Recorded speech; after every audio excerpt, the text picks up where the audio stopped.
Hoy vamos a hablar sobre las fuentes sonoras. Vamos a ver cuáles son sus características y sus funciones. Además vamos a conocer cuáles son las sonoras naturales y las fuentes sonoras artificiales. Vamos a hablar sobre el ruido y sobre el sonido armónico. Una fuente sonora es todo objeto que vibra al ser golpeado, pulsado o atravesado por una columna de aire.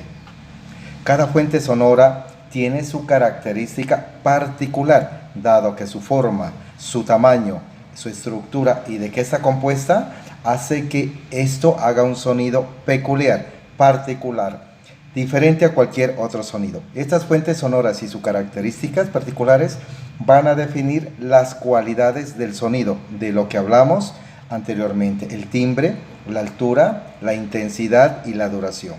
Por ejemplo, Esta placa de metal es diferente a todo el resto. ¿Sí? ¿Ven que es de metal? Es diferente a todo el resto. Es una placa larga, ¿sí? Finita, y es más larga que todo el resto. Y tiene un sonido así, escuchen.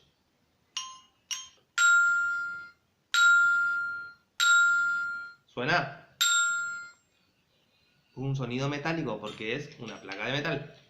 En cambio, esta otra placa es una placa de madera. ¿Sí? También tiene un largo particular, ¿sí? Un espesor particular, diferente totalmente a la placa de metal que acabamos de hacer sonar. Vamos a ver cómo suena esta. ¿Se dieron cuenta? La placa de metal tiene un sonido más duradero que la placa de madera. Además, la textura del sonido es diferente, el timbre es diferente. Los sonidos que producen estas fuentes sonoras se tienen que mover por un medio elástico. En este caso, el medio elástico más común y corriente es el aire que nos rodea. Estos sonidos se dispersan por el aire en todas las direcciones posibles, salvo que algún objeto, como una pared o alguna membrana, corte el sonido, corte la circulación del sonido, ¿sí? Y no atraviese por esa membrana con tanta fuerza. Tal vez sí atraviesa, pero no con tanta fuerza. Por ejemplo, así ustedes me escuchan directamente porque el micrófono está acá, ¿sí? Y el sonido sale de mi boca y se expande para todos lados. Ahora, ¿qué pasa si yo, por este tubo de cartón, lo hablo?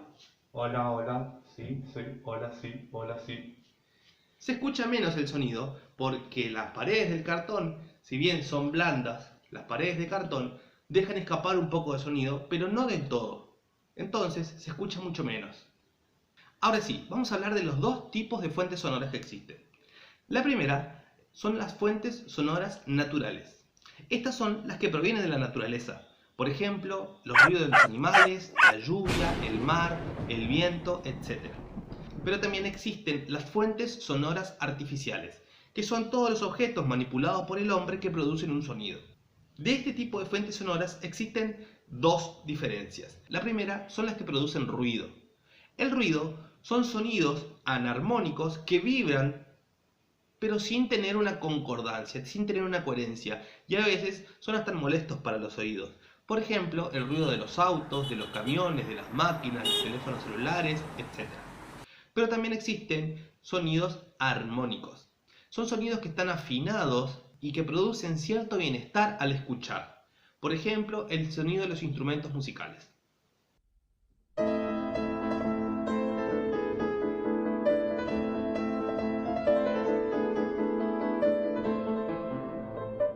Estos sonidos armónicos son capaces de sonar en conjunto para poder producir música. Algunos de estos instrumentos musicales necesitan de un elemento extra para sonar mejor, más fuerte o con mayor definición. Por ejemplo, una guitarra criolla o acústica como esta necesita de este cuerpo grande y hueco, con una boca donde el sonido entre y se expanda. Esto hace que el sonido que se produce al vibrar la cuerda sea más fuerte y llegue a mayor distancia. En cambio, las guitarras eléctricas, al no tener un cuerpo hueco, necesitan de una serie de micrófonos como estos que captan el sonido de la vibración de las cuerdas y mediante cables se conectan a un amplificador y esto hace que el sonido se expanda con un volumen elegido.